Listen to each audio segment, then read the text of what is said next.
Olá, você ligado aqui em Console de Jogos do Brasil. Eu quero que fale, eu vou apresentar Naruto Ultimate Ninja 2.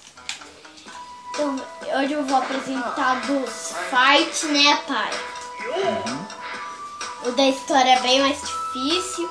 E hoje eu vou mostrar como se derrota o mestre do jogo, que é o Kakashi, né? Esse daqui, ó. Esse daqui é muito difícil, ainda na cidade, né, pai? Esse jogo é muito legal, podia até baixar. Isso aí é o que, pai? O que? Isso daqui é um Não peixe? Não. É um peixe. Parece um peixe. A história. Ninguém entende o que é essa letra. Aqui, ó. Aqui não entende. Japonês. Ha! Tome!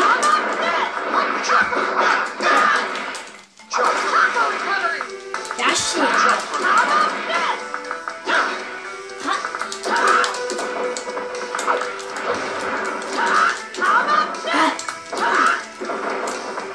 Vou desaparecer e ficar aqui. Duvido que ele consegue. Beleza.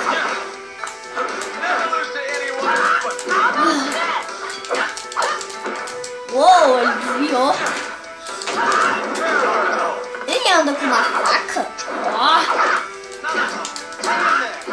Uou, alguém tá me chamando.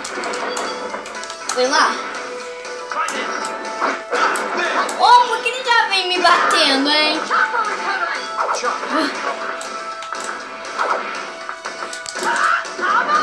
Por que você defende meus ataques, hein?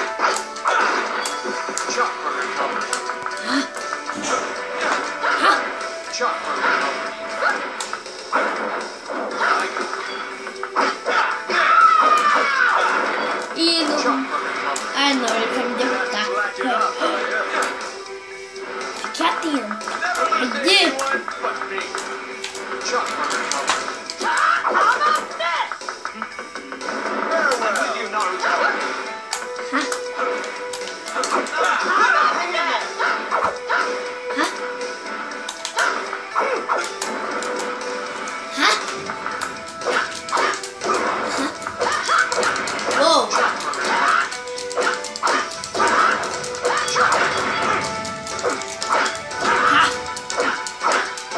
Até morrer.